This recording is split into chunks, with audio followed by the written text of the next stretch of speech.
Assalamualaikum and what's up guys, hopes you all are in good of your spirits. So guys, if you haven't subscribed my channel, do subscribe it and please share it with your friends and fellows. So guys, today's topic is xenobiotics and it's a minor topic of your biochemistry, but you have to do it because 0.5 SCQ is gonna come from this topic.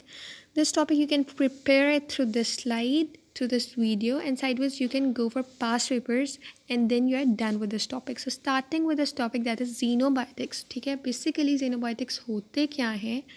ये वो compounds हैं, ठीक है, जिनमें drugs शामिल हैं, food additives शामिल हैं और इन्वायरमेंटल पॉल्यूटेंट्स शामिल हैं. ठीक है, मेटाबॉलिज्म के बाद इन कंपाउंड्स को हमारी बॉडी एलिमिनेट करती है through bile, kidney, lungs and skin. ठीक है, अब वो कौन सा मेटाबॉलिज्म होता है जिनके ज़रिए हमारी बॉडी इन कंपाउंड्स को या इन एजेंट्स को एक्सक्रीट करती है. ठीक है, तो उसमें हम xenobiotics का मेटाबॉलिज्म देखेंगे. ठीक है, जिसमें दो रिएक्शंस होते हैं. एक हमारे पास फेज़ 1 रिएक्शन होता है और दूसरा हमारे पास होता है फेज़ 2 रिएक्शन. ठीक है, फेज़ 1 और फेज़ 2 रिएक्शन के ज़रिए हमारी बॉडी xenobiotics को जो है वो एक्सक्रीट आउट करती है.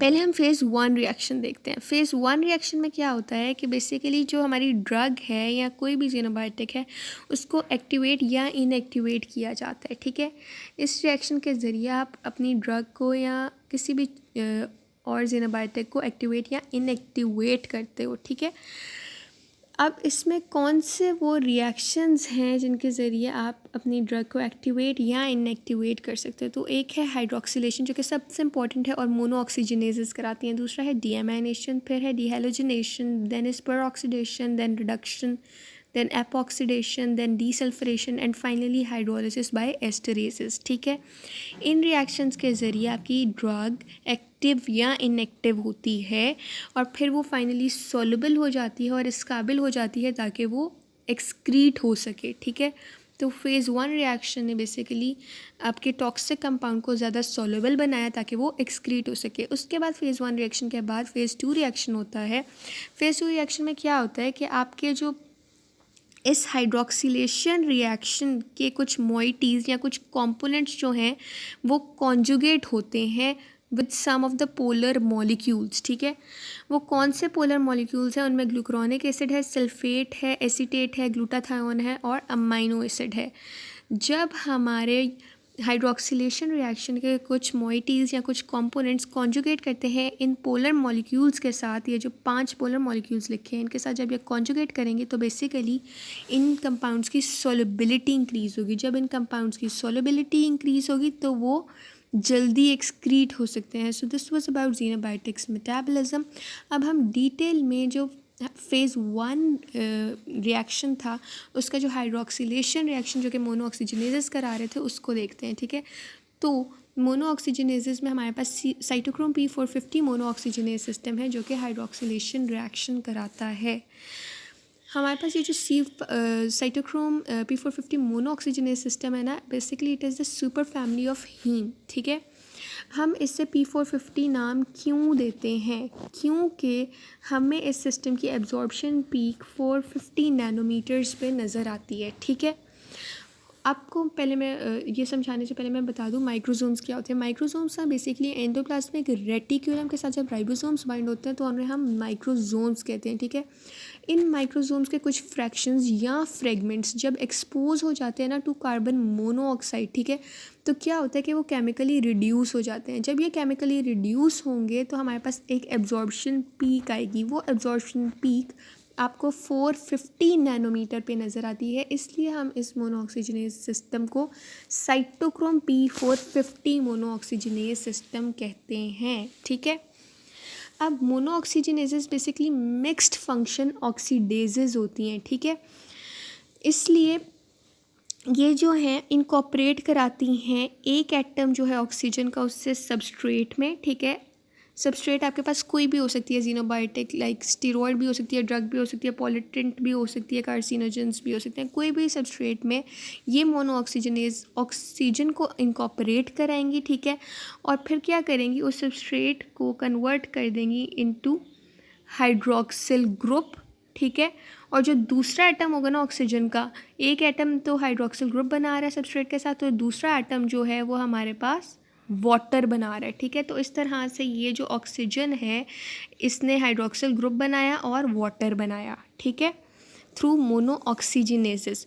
और इस रिएक्शन में हमारे पास हेल्प किया है कुछ रिड्यूसिंग इक्विलेंट ने, और वो रिड्यूसिंग इक्विलेंट कौन है? NADPH। NADPH ने एक्ट किया है एज रिड्यूसिंग इक्विलेंट। ये देखिए NADPH यहाँ पे कन्वर्ट हो रहा है इनटू NADP पॉजिटिव, सो इसने एक्ट किया है as reducing equivalent in this mono oxygenase reaction, ठीक है। तो अब हम स्टडी करते हैं इसकी डेफिनेशन को, क्योंकि हमने समझ लिया ऐसे। तो cytochrome P450 mono oxygenase system जो है बेसिकली ये फंक्शन करता है इन डिटॉक्सिफिकेशन ऑफ फॉरेन कंपाउंड्स जो कि ज़ीनोबायोटिक्स होते हैं, ठीक है। और वो किस तरह से डिटॉक्सिफिकेशन कराता है ये हम देख चुके हैं, ठीक है।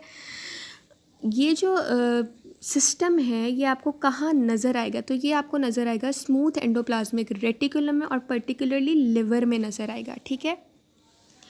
आगे अब हम देखते हैं कि हमारे पास ज़ीनोबायोटिक्स जो हैं वो प्रो ड्रग्स के तौर पे कैसे एक्ट करते हैं। तो प्रो ड्रग्स तो पहले हमें पता होना चाहिए कि प्रो ड्रग्स होते क्या हैं, ठीक है।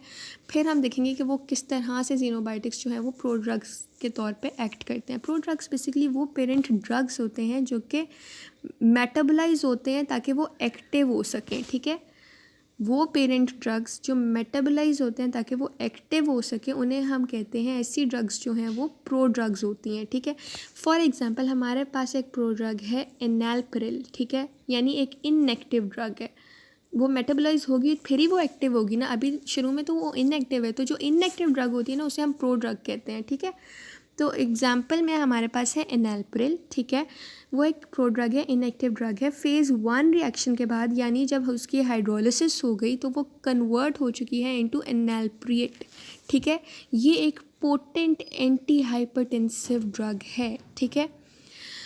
तो ये था अबाउट प्रो ड्रग्स के प्रो ड्रग्स होती क्या हैं। अब हम देखते हैं कि किस तरह से ज़ीनोबायोटिक्स जो हैं वो प्रो कार्सिनोजन के तौर पे एक्ट करती हैं, ठीक है। तो बेसिकली ज़ीनोबायोटिक्स जो हैं वो हमारे पास जब डीएनए के साथ इंटरेक्ट करती हैं ना तो वो ज़्यादा केमिकली कार्सिनोजेनिक हो जाती हैं, ठीक है। जब हमारे पास ज़ीनोबायोटिक्स ने इंटरेक्ट किया डीएनए के साथ तो वो केमिकली कार्सिनोजेनिक हो गई, ठीक है। ये बेसिकली हमारे पास जो प्रो कार्सिनोजेंस होते हैं ना ये पॉलीसाइक्लिक या हेट्रोसाइक्लिक एरोमेटिक हाइड्रोकार्बन्स होते हैं जिनमें हमारे पास बेंजोपाइरीन भी शामिल है, ठीक है। इनकी सोर्सेज क्या है? ये आपको प्रो कार्सिनोजेंस कहाँ नज़र आएंगी? आपको सिगरेट स्मोक में या फिर अगर बॉम्ब ब्लास्ट में पार्शियल कंबस्शन क्योंकि होती है तो उसमें भी आपको नज़र आएगा, ठीक है। और आप इस प्रो कार्सिनोजन को कैसे आप कैसे एक्सपोज होते हो इसको? थ्रू इन्हेलेशन, ठीक है। जब आप इन्हेल करते हो तो बेसिकली तब ये प्रो कार्सिनोजन जो है वो आपके अंदर जाएगा थ्रू इन्हेलेशन, ठीक है। अब इस प्रो कार्सिनोजन है इनएक्टिव फॉर्म, ठीक है।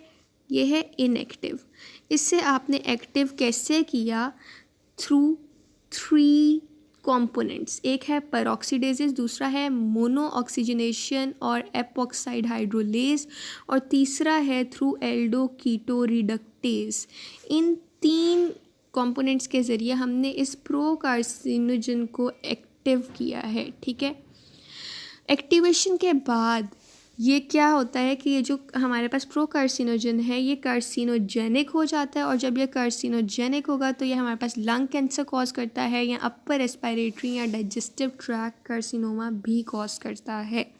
सो यहाँ पे हमारा ज़ीनोबायोटिक्स कंप्लीट हो चुका है। Hope you have understood and thanks for watching.